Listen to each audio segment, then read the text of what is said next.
Welcome back to the ANZ HGC for the final time tonight. It's week number 3. We are that much closer to figuring out what 5 teams are going to be making it into the Premier League. My name is Skimmy. To my right is Vandy, and we're going to close out the night with 2 fantastic teams for you. We've got Nekomimi up against Rich Gang. Both of these teams 1 and 2 on the leaderboard so far. We're going to get to see some of the finest performances out of these teams tonight. We've seen some cracking games already. We just saw what GG Go Next, formerly known as Darksider, could achieve, and we've seen Downfall play earlier tonight as well, which I tell you what, if you missed the game live, definitely watch the VOD. All I'm saying is Cho'Gall. That should be enough of an enticement to keep you excited for that one. But Vandy, moving our attention onto this matchup in particular, obviously we know a lot of these people in our friendships and whatnot, regardless outside of the game.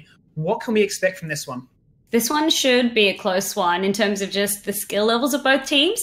And also, I mean, both teams, I've seen them scrimming quite hard and practicing quite hard. The thing with Nekomimi as well, I mean, they had a little bit of uncertainties about their roster, but they're coming out in full force. So, like I said, it's going to be a close one. And I'm just interested to see. I feel like draft will really decide the pace of the game, and that's what I'm feeling.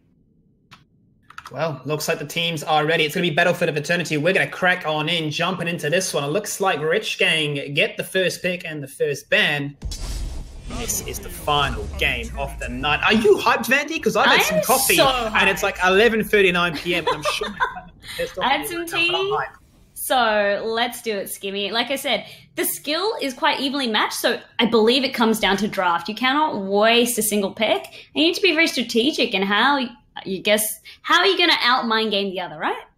Like I say, we've played with these people. We hang out with these people in Discord afterwards. These people will know each other's pocket picks like the back of their hands. So I'm really curious to see how they counter one another. Genji, no surprises there. Are we going to see the response with the Hanzo? Will we see a little bit of creative flair with the likes of I don't know, Lucio, Greymane, Valo, potentially even an ETC? No, it has to be Hanzo. Both Shimada brothers now out of the equation. So let's see how this goes. I like that ban. I feel like you've started things on an even playing field. And where do you go? That Greymane, love it. Battlefield of Eternity. You do sometimes want to opt for that racing team comp and just secure the Immortal and then snowball off that with a very healthy Immortal, push down those objectives. Suddenly, what? It's GG Go Next, right? Come on, Vandy. You're gonna open up these memes to me far too much. I'm loving it. I'm just gonna be walking around saying like, well, that was a fantastic symbiote play. Oh my gosh, leave it alone. We've got Arthur's here now to kick things off, and he's very, very safe. We're seeing the resurgence, I guess. Arthur's returning back into this scene, and I guess a lot of that is for that lockdown that he can bring, and he does shut down a lot of those auto-attack heavy heroes. So even Greymane, when he is diving in, if he's not careful, he can get stuck and very easily blown up. It makes it all the more harder for him to do that executing style of team play, and then dark flight out into safety. So he really has to commit and be careful when he is going in. Yeah, much like the Downfall versus Quick Match Warriors game, this is Arthas and Malfurion designed to try and counteract the Greymane. So this is an interesting start to the draft, but almost a calculated one at that as well. So, yeah, interesting.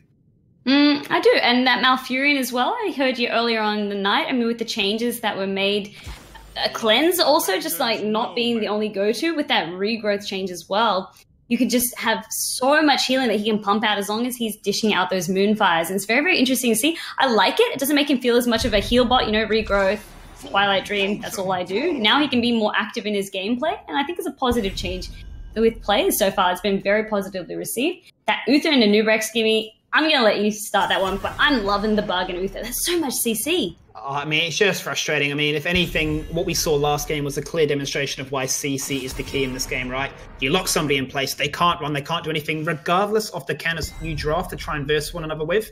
If you're locked in place, cleanse or not, you're going to die. And I mean, let's look at these bans themselves. We've got the Tracer designed to try and target Fesh on Rich Gang. You got the response with the Li Ming to try and target the fact that, these players want to go for these resets. They want to try and abuse them, talk smack to each other afterwards and say, we absolutely crushed you.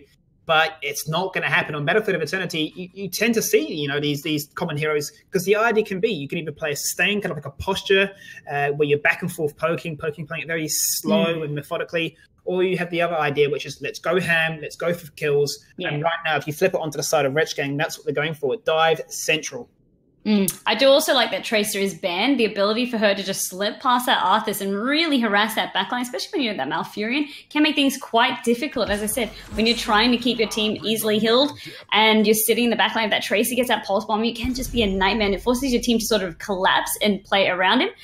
Here's one we haven't seen in quite some time, Skimmy, Vala. And this is an interesting one. She does do quite well on Battlefield of Eternity with that Hungering Arrow build that we know. She can race it down quite effectively, but she's so prone to the dive now that she's recently just been, I guess, benched a little bit. I really see Bruisers being played more heavily now in this meta, and Vala, because she can just pop essentially because of that. And they do not have the Uther on their side to really give her that, I guess, protection through the armor.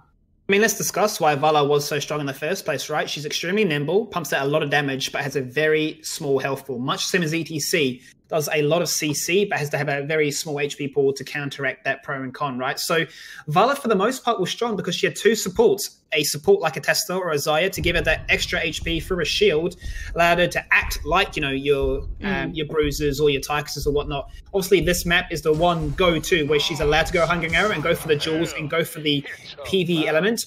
I wouldn't be surprised if we do see a Tesla last pick, though, however. Yeah, to really just keep her, boost up that survivability, keep her alive. And I do like this ETC here again, but I'm just worried about the amount of CC on their team. Without a Nubrak, without Uther, could find it once again very, very difficult to land those moshes.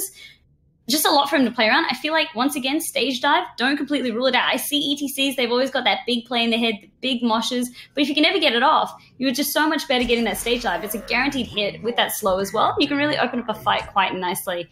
Gul'dan as well for that last pick gives them a lot of that major burst potential and also that all-important poke damage. But the thing I'm worried is you're picking Gul'dan into that Nubrak as well. You're going to be the first target that he's going to try and harass. I mean, that's what Nubrak's designed to do, right? He's there to try and dive heroes. Combined with the Lyric, which you're assuming is going to go in Tomb. Gul'dan, he has no mobility. These are heroes that can definitely get on his tail and cause a lot of troubles. So I'm curious. I felt that if they did go the, I suppose, the direction of a Tesla, they would have been very, very reliant on that Vala to pop off. And if the Vala didn't, then they would have been significantly devastated and then just outdrafted, right? The fact that they've gone for the Gul'dan, yes, good wave clear, good poke. The Horrify, in my opinion, is going to be the make or break for this composition. Forget about the mosh bit. If this Horrify doesn't land and interrupt the CC, dive, wombo, combo, whatever you want to characterize it by, they're in a lot of trouble, Nekomimi. Yeah. I have to completely agree with you there, Skimmy. But if you were just looking as well at their composition, so which one do you favour? Just looking at it. Right now, I'm definitely Team Rich Gang. I mean, Yeah. I feel think like it's stronger. it feels more meta. It feels more easy. I want to say it feels more easier, but that's terrible English, terrible grammar. It looks easier to execute. It looks less punishing if you do It's make a more mistake. on meta, definitely. Yeah. And like you said, it's easier to set up. You do have that Leoric with the Entomb. You can make those plays. If you do miss that, you've got the follow-up, CC from a Nubrak and Uther. And really just, with that CC, you can really dictate the pace of the game. You can peel for your backlines and your squishies. You can also then engage when suits you. On the flip side, though, if I'm looking at Nekomimi, yes, they also do have a lot of great crowd control on their side, but I'm just worried. With that Vala, with that Gul'dan, are they going to get shut down before the fight even begins?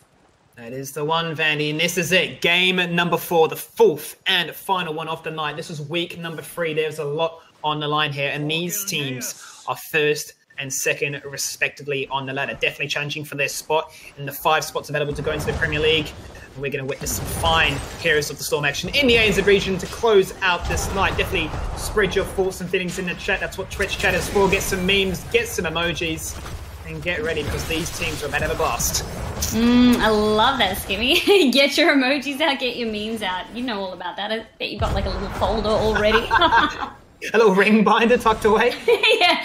What will I use for this? What shall I say today? Haha. Exactly. Just having a look at the talents now. Nothing too far out of the norm.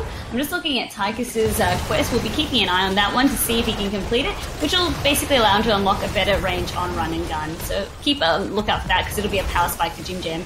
There is actually one huge thing I want to bring up, Vandy, is that Hot Pursuit's being picked up by Vala, which is what you typically go to if you go for a multi-shot build. Now, multi-shot is that standard staple of Vala.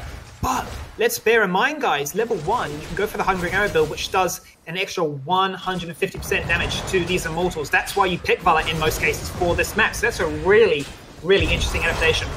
Well, I think as well, judging by the draft, I feel like Hungry Eye would have been the go-to build, but just that mobility that Hot Pursuit will give Touch Me should help allow him to position a little bit more effectively, and he can still build a little bit. I mean, he'll still have the race, but not as good. And also, what you are looking at competing with is a Tychus as well as a Greymane. So it's just going to be Valor mostly dealing out the damage with Gul'dan helping out, but I feel like in terms of that, they just want to deal maximum team damage and then secure the Immortal instead of trying to beat him a race. Yep. Yeah, I think the other argument you could really make for it, Vandy, is it allows you to play that much further back and not be somebody that has to be extremely aggressive, right? With Hungry Arrow, you have to be in the front line. You have to actually get value. If the Hungry Arrow is bouncing around, well, it's really not achieving too much. You are dead weight.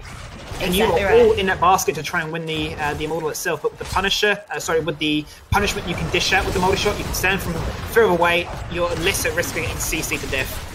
Well, what is it that we used to say, the way you had to play Hungry Arrow? It's almost like that mage, right? Because you've got that huge burst potential, but once again, as you said, you're a lot closer. With this more traditional multi-shot build, you can play more as that range DPS, really just sitting back, dishing out a lot of that teamfight damage by keeping up the stacks that you've got from your Hatred.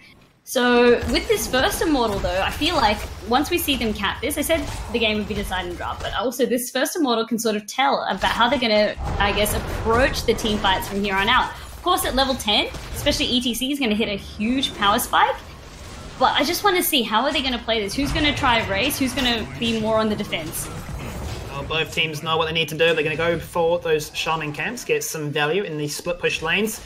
It's going to be Rich Gang that get the jump on towards this Immortal first. They've done some significant damage. 4,000 lead to start things off with. Pushing off the lanes has happened. Ads is going to go to the top lane and clear things out. No response so far by Rich Gang, but the response is met here by some damage. Giannis taking a lot of damage as he is going to fall on down. First blood goes in favor of Nekomimi. But look at the difference in the Immortal health now. So what this does, it puts Nekomimi on the defending phase. But I like the way they're playing this. Touch Me now. He can dish out the majority of the damage. They're waiting to see what is the response. Now that that bottom Shaman camp has been cleared, they'll be looking to make a play. Jim Jam is looking to put that pressure on Touch Me. But see that Hot Pursuit now in action. He's just allowed to sort of just dance out of reach. Good kiting coming out. Zeta goes in for the slide. A fantastic route to follow things up. But Booty Pop is going to go into the back line, looking to try and do whatever he can. Ads is low. He's going to get chased on. But Booty Pop down to 290. Managed to avoid death for the last second there, but Yarn now in a situation where he's body blocked by 5 boys at a moment's notice, swinging a hammer, do what he can. He's going to drop down for the second time in a row. Like the old man that he is, he'll be raging on comms right now. That's definitely a homage to the friendship that we've all got with Yarn, and I'm sure he'll be happy to hear that one. But look at this poke damage coming out. I mean, although they're down a team member, we can see the regrouping coming out from Rich Gang and Fairy. Now also just in the firing line, now it's Greymane who's first to fall. Fairy dropping down low, but Booty Pop, he's got the crowd control out there. Are they going to still try and harass? I think they need to let this one go. They may do, but Fairy has no mana, and that's the big weakness of Fairy sustaining heals. She needs those cooldowns, and she needs to stick around for a long time. The fights have to be short, sharp, and consistent, but they're not happening in that regard right now. Same could be said of Free Quality. No mana. It's almost like an arena PvP match. These people are low, living by their skin and teeth. In the end, Nekomimi are the first ones to pick up the Immortal. I like the way Nekomimi played this. They weren't phased at all that they were losing the race, and this is exactly what we want to see their composition do. The positioning coming out from Stump God as well as Touch Me is impeccable. I love the way they're positioning. They're not really allowing Booty Pop to engage on them hard, and if he does, he's going to be blown up. That is a downside of a Noobrak as well. He can be very easy overcommit. You can just pop him. Pretty much what you say, pop him like a pimple, right? Pop him like a pimple. It's almost like a I don't know, a Nivea QT accent. It's a commercial right there in the making, but there goes the route, looking for more. Booty Pop low, forced to disengage with the rest of their team, trying to do whatever they can to slow down some more. The shield is gone, the damage is done, 2 towers have fallen, and now the fort is the next thing in their sight. A sizable lead now, Vandy, nearly a healthy 1-level lead at that. Yep, and the Immortal is still healthy, so they should be able to get this fort, and that will net them a huge chunk of experience. And I like the way Touch Me is trying to dish out that damage there. So that's a multi-shot build there. He can just poke, and also just, once again, just keep them at bay. If they're constantly low, it really just, I guess, it's like taking away the fans, really, that Rich Gang had, right? Because if they're low, it's just going to make it all the more harder to be really aggressive and go in, and that's exactly what they're looking to do, because that's their composition. Look at the bottom lane, Vandy. Here comes the drive-by. Yarn is on the attack again. He's running. Spectral Walk comes out. War Potato waiting for that power slide. It's there. The face melt comes as well. And we are for the 3rd time falls to the floor. He will stick around, though. Can obviously leech off these members, get himself back into the action, but he will have that vision, the all-important vision at that. But given it's a 4v5 now, that will allow Nekomimi to go for the sack. Ezra Camp. Now this is Stump Guard. See, this is what can happen if you are just caught without your team's protection. That's the dive finally coming out, but Booty Pop gets punished for it. It's not going to be a free kill. Very even one coming out. Free quality, he just wasn't in a position to be able to heal Stump Guard quickly enough, and you can see it just takes mere moments for you to be unattended, and that's what they just need to respect coming out of Rich Gang. As long as they can play around that, they're definitely positioned very, very well, Nekomimi.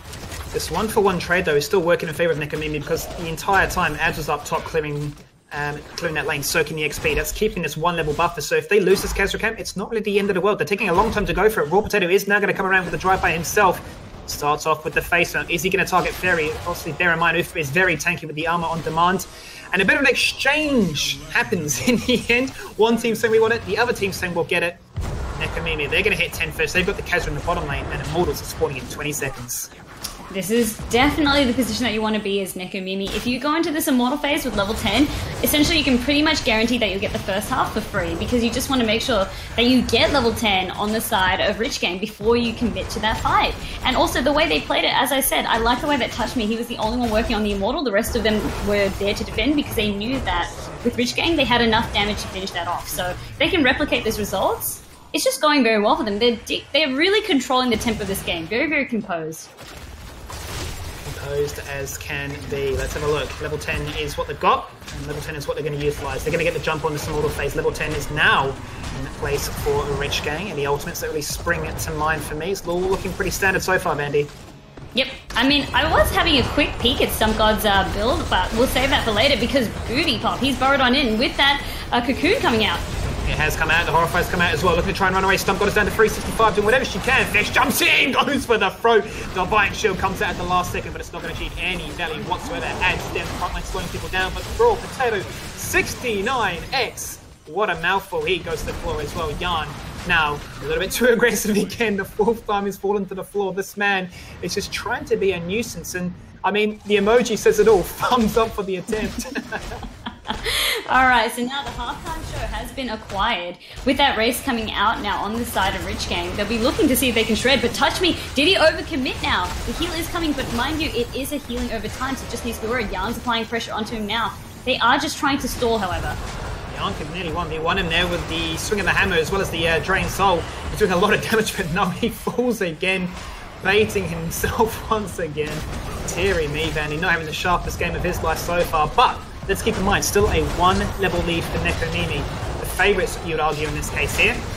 And they are going to win this Immortal by a 2k buffer of health. That sliver right there with the cooldowns now in their favor. So once you've gone all in, like I said, because they dished out so much damage, they pretty much won that first half for free. But yes, they did lose that team fight, but they had enough of that buffer to finally finish off the Immortal after they picked up those kills, especially because Touch Me, it was very critical that he survived in that team fight against Yarn. And you could see free quality, his wild growth was getting so much value for that healing, and Touch Me was able to kite away to make sure that the healing over time was enough to keep him alive. So very well played.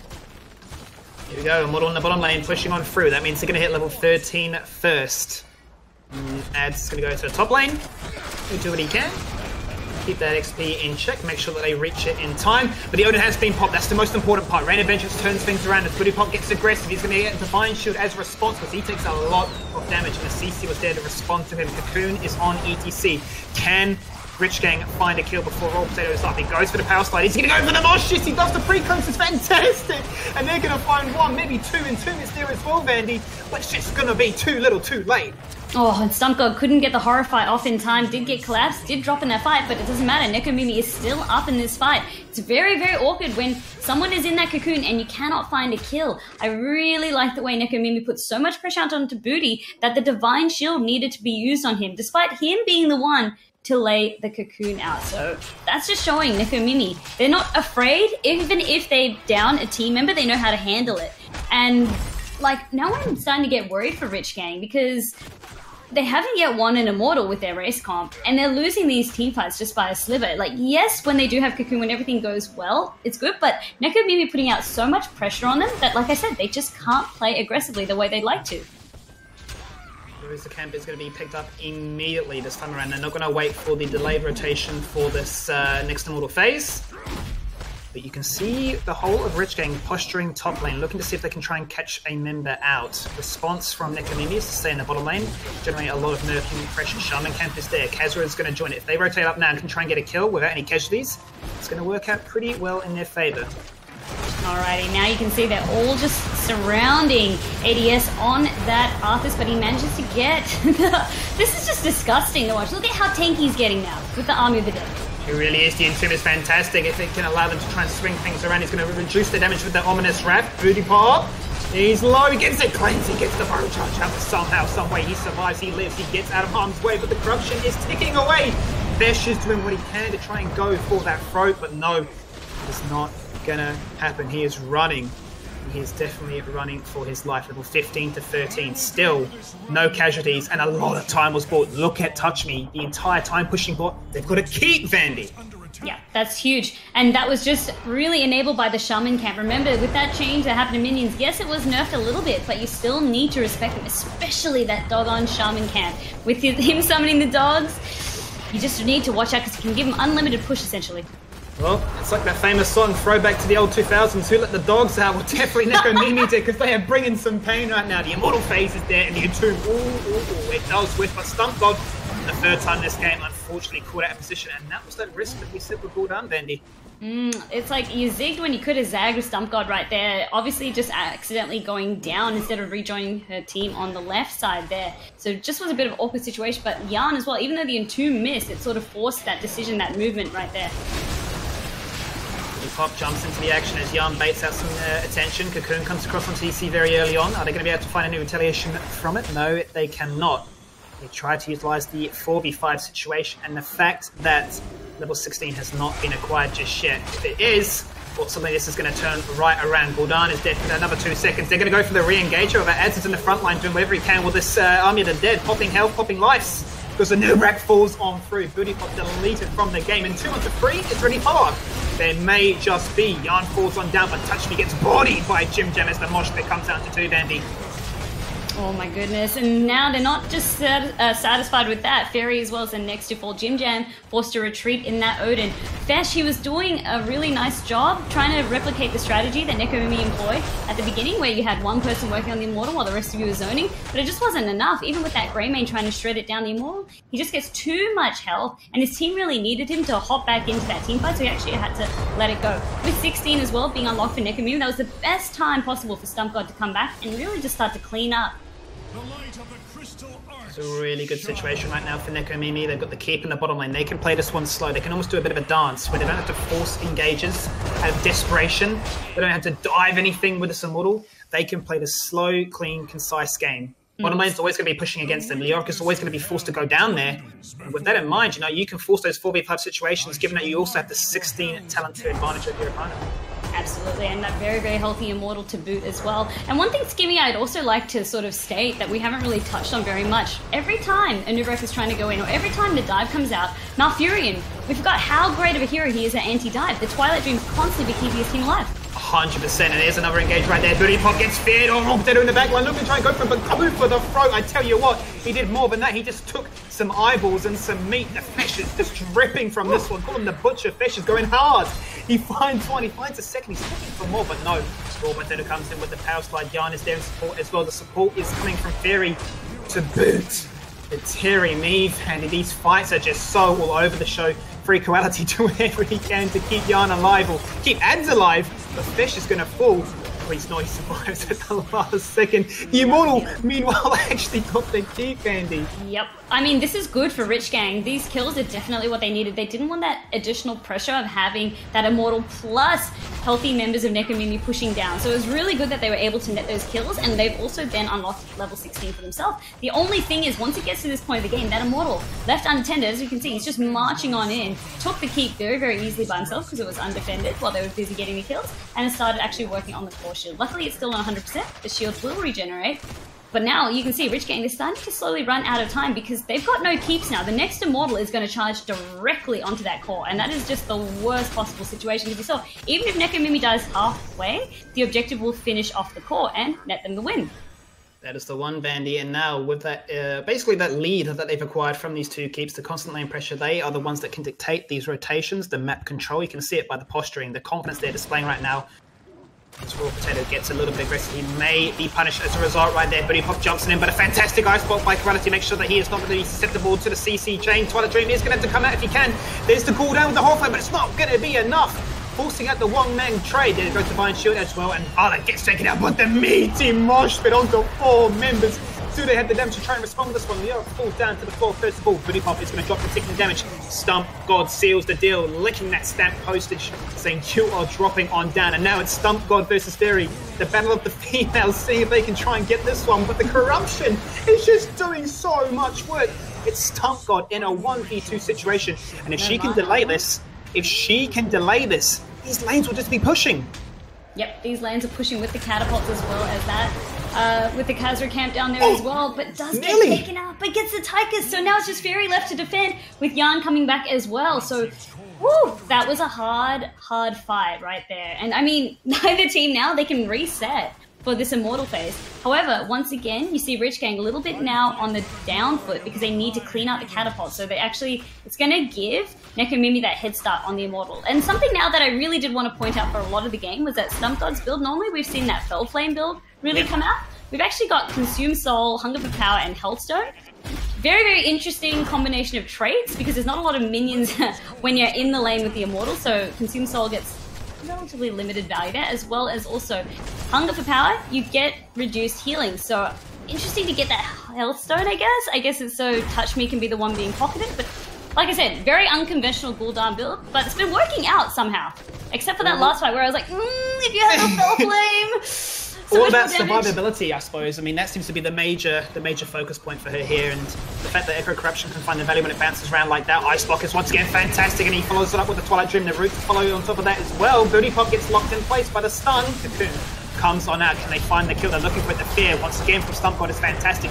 Breathing some room, providing some time to reestablish, reset up. Divine Shield comes across. Now, can Fesh find that kill? He's going for the throat. He's going to get it in the end. It's not going to be the reset, but he does the damage to Cocktail at the last second as well. Fairy in the front line doing what he can, but Leoric gets traded out in the meantime, and it's a 1-for-1. Nekomimi just need to buy time. Switch your attention to the core. There's 4 catapults on it right now. Oh, if they don't win this fight soon, this is where things could start to get a little bit sticky. Fesh with that Dark Blade, but the more skinny! Oh my god, Nekomimi! Talk about it, Raw Potato, Cristo Emil, whatever you want to call him, this guy is picking up the paces.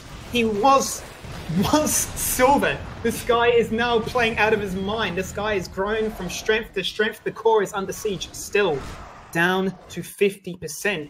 Nekomimi don't even have to rush for this one. They can pick up the Immortal, and the Immortal alone, given it's going to be 100%, will single-handedly win the game. Rich Gang are in a world of hurt right now, and that Immortal is slowly ticking down. As I said, that's going to be Immortal charging down. And like I said, yeah, they did win that team fight, which was good because it meant that Nekomimi couldn't really just push for the win right there with that Immortal. But this is now where you have to win every team fight from now on to have any chance. Massive in 2, but it's going to be a silence as well. Burying him alive, Touch Me falls on down to the floor, and that's going to be good. Cocoon making sure that Malfurion gets isolated as well. Where is the Horrify? Is it going to come across? It needs to. Twilight Dream gets interrupted down on that 10-second cooldown. Fear is there. Fantastic route. Can they find the kills they need to? Stump God cleaving. Beast cleaving at that. Doing as much as she can. Dropping Jim down to 300 and buying her team some time, really. It really is a case of time. It's going to force Graven to go back on in. This is desperate times for Rich Gang Bandy. Yep, they have to fight with that member down. Yarn is the first to fall now. And you can see Booty Pop. He is incredibly low, just barely being kept alive by the heals coming out from Fairy, as well as that Divine Shield. Divine Shield has to be burnt on him, but no, ETC single-handedly says goodbye to the bug. Nature's finest cowl versus Beetle. It's now Fesh doing whatever he can. He jumps in, he's a madman. He's an absolute madman. He gets a kill. Oh, they're still going for it. Skimmy, they're slowly starting to turn this one around. No mana on quality. Fesh gets another kill suddenly. Hello? They're actually turning this one around. Fesh is a beast. Literally and figuratively. That pocketing coming out by Fairy as well to keep him alive. I mean, you're saying he's a madman. He's saying, I've got to make a play. This is desperation that has to come out now, otherwise we lose. And sometimes these are the plays that you need. But let's see how they play this one out now. If they can get another kill here, they can keep that tempo, keep the momentum rolling. No! The worst case situation, the Immortal actually spins people out of the 3-man mosh pit, and now Raw Potato's thinking, not like this, it was all so good, but how did it all go so dangerously wrong? And here's going to be another casualty to this game. Vandy, worst case scenario, has now just been flipped on a dime. Adrenaline, nerves, anxiety, whatever it might be. These guys are resilient. Yeah, and like you said, it was just because Fesh, he just decided to make the madman call with Fairy pocketing, backing up, saying, you know what, if we do this together by getting those kills. And then now, like I said, by getting an extra 2 kills, now their deaths are staggered, and you really don't want this because you're just waiting on these long death times before you can regroup as a full fighting force. And while they were doing that as well, capturing that more, they're pushing back the catapults to make sure that they don't just single-handedly push through and end the call for them. So they do have a lot of ground that they need to cover with this Immortal, but it's a very healthy Immortal now because it's starting to be a late game Immortal. So the scaling on the damage, the health, really need to watch out. This is going to hit like a truck 22 minutes into this game, and look at that one shot to the tower and it almost falls over. Just absolutely bodied. Now, bear in mind, 2 keeps of Rich Gang's already gone, so it's constant pressure against them, which does weaken this siege to a certain degree. But, as you mentioned, Vandy, this Immortal is definitely going to be a talking point. The respawn time is going to be very long. If one person falls on down, it's over. Yep, exactly right on either side. So they just need to get that one pick for them to start to snowball in their favor with this Immortal to escort him in. And he's still so healthy. Booty Pop wastes no time. He goes in. Goes in indeed. He's looking for that one. Cocoons onto Arthas and trying to make sure they can find it. Fesh gets the Divine Shield, dropping straight into stun. God Entomb is there, locking him in place. She is silenced and without any support cannot do anything whatsoever. Twilight Dream is not going to be enough. This is scary times for Nekomimi. This is do or die for them right now. The Immortal is at 50%. The core is untouched, but they're making their way slowly to it now. Raw Potato goes in, looking for Booty. Booty has no burrow charge. He's cool. He's gone. He adds on the flank. This is a Clown Fist, and they're going to go for the core though, Vandy. They have to go for the core. It needs to be ended now, otherwise then it just puts so much pressure on them to try and win the next team fight. So it's do or die here for Rich Gang. 60% in counting. The Immortal's about to fall on down. Adds his next casualty in this situation. Touch Me going in for the rain of vengeance, do whatever he can. Fairy's going to fall, but she does have the respawn. They're going to do it. Despite everything being against them, they come back. That comeback. Oh my goodness. Yeah. It has been a night of just topsy-turvy games, Skimmy. And I mean, I was having a glance at chat and they're saying, Vandy, it's really great that, you know, they keeps it down. And I was like, it's because the game didn't end there, guys. And this is why. It was a good fight for them. They were able to hold on. Otherwise, that Immortal would have been escorted in. Would have been GG right there. But, Skimmy, Fesh, that play, the Madman play. Unreal. This guy is a monster. And, you know, credit to him because I think he gets memed a lot. People say, this guy, if he doesn't have Valor, if he doesn't have Tracer, he's useless, right? But he showed us that his Greymane is just as feared. In that situation, what? There was like 5 people, and he was like, all right, time to make a play, boys. Jumped in, made a play, lived. And I think that was a big pivotal moment in what turned that fight around and turned this game around. It was, definitely. But also Leoric, unlocking that Buried Alive, you could see any time that Stump God was starting to get captured in that, really just not much he could do. Yeah. Like, just stuck there with Gul'dan and then just got popped. So really Leoric as well, unlocking that additional sort of, really unlocking that late game potential definitely helped the fights. But what really punished Nekomimi as well, yeah, they lost that team fight, but staggering in to try and defend with just 2 members, that's when Touch Me and Raw Potato fell. Like, that was just a huge mistake. You need to regroup with everyone before you tried to force any sort of fight. You just had to let the objective go at that point, or just let them do enough damage because you got picked off and that just staggered the deaths from there. The most heartbreaking moment about that little part there was the fact that the Immortal knocked these people out of the mosh pit, right? There were 3 people perfectly positioned. And then he sweeps them and you're just like, no, like the situation could not be worse. That was, I think, the beginning of the end. You could make a case that potentially Nekomimi could have just gone for the back door and just rushed it and tried to do, you know, a case of like, you've got to take our full, then our keep, then our core, versus we can just rush it down. It didn't happen. The nerves were there. The shot call was made. And I suppose the mobility factor of Gul'dan was, it was abused.